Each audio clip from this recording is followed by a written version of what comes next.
Good morning, people of God.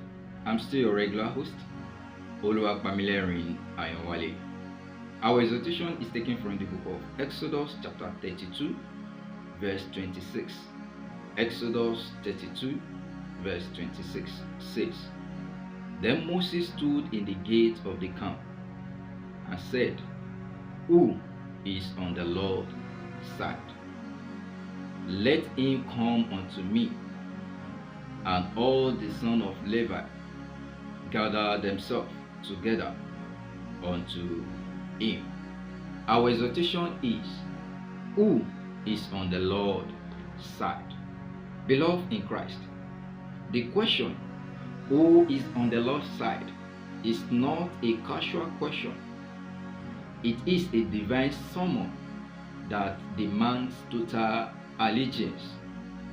It is a call that has cost people their lives in the scriptures, yet it remains one of the greatest indicators of God's sovereignty and our loyalty to Him. Beloved, to be on the Lord's side is to commit fully to His word, His commandments, and His leading, even when His instruction does not make sense to human reasoning. Beloved, let us look at our patriarchs and the way and how to be on the Lord's side. The first patriarch is Isaac. True obedience that provoked divine increase. In Genesis chapter 26, verse 2 to 3, God instructed Isaac not to go down to Egypt, but to dwell in the land He would show him. Isaac obeyed God because he understood that he was on the Lord's side. Despite the famine, God manifested His power. Then Isaac sowed in the land and received in the same year 100-fold. Genesis chapter 26, verse 2 to 13. Beloved, why?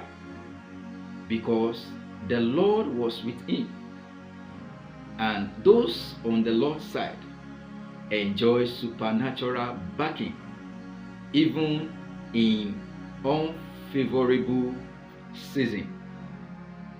The second patriarch is Job. Job, through integrity under trials. Job stands as a powerful example of a man who remained on the Lord's side in adversity.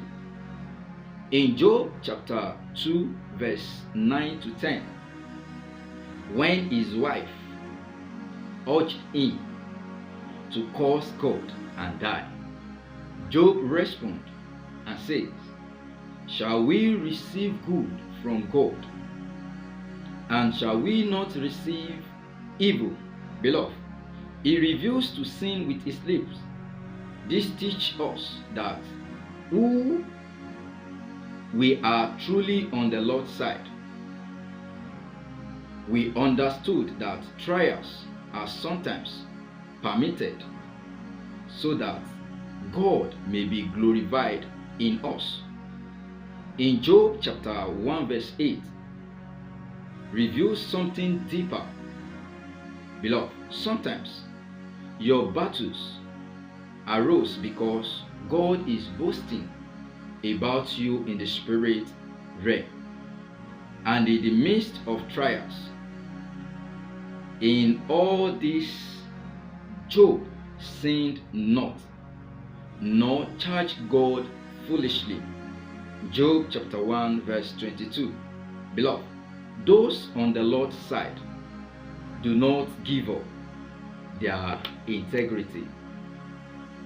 Beloved, the third patriarch is Daniel. Daniel, divine vindication in the lion's den. Beloved, In Daniel chapter 6 verse 17 to 22, Daniel's loyalty to God became a testimony when he was thrown into the den of lions.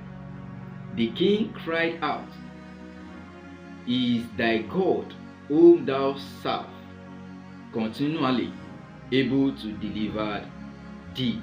Beloved, Daniel responds and says, "My God have sent his angel and shut the lion's mouth." Beloved, why? Because God does not abandon his own during testing season.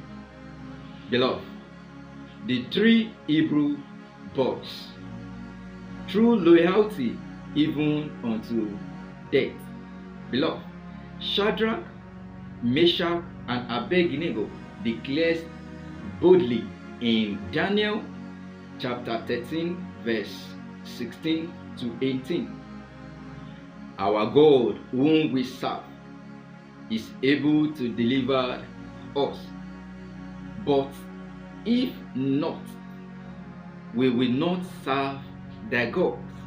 Beloved, those on the Lord's side do not compromise, even when their lives are at stake.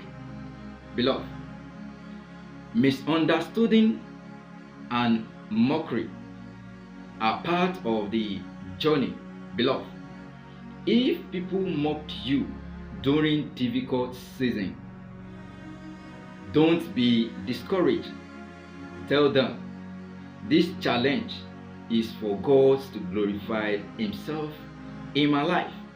Beloved, when you are mocked, remember Job. Jesus said, "When a man ways please the Lord, he makes even his enemy to be at peace with him." Beloved, a man with God is always a majority. Beloved, a personal check.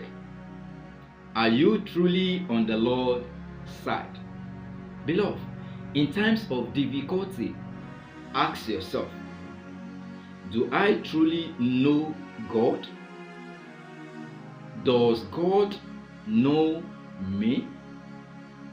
Can God boast about me? Beloved, until your life is fully committed into God's hands, he cannot defend or protect you. Beloved, even Jesus said in Luke chapter 23 verse 46, "Father, into thy hand I committed my spirit." Beloved, and because of that surrender, God raised him on the third day. Beloved, the pathway to be on the Lord's side. Beloved, Psalm 1 verse 1 to 3 tell us how to be on the Lord's side. It says, "Do not walk in the counsel of the ungodly. Do not stand in the paths of sinners. Do not sit in the seat of the scornful. Delight in the law of the Lord. Meditate on his word day and night." Beloved, such a person became like a fruitful tree planted by rivers of water, unshakable and even prosperous. In conclusion, beloved, are you on the Lord's side? Today is a day of self-examination. Choose God completely, walk in his ways, and stand firm in your faith. Remain blessed, and God bless you.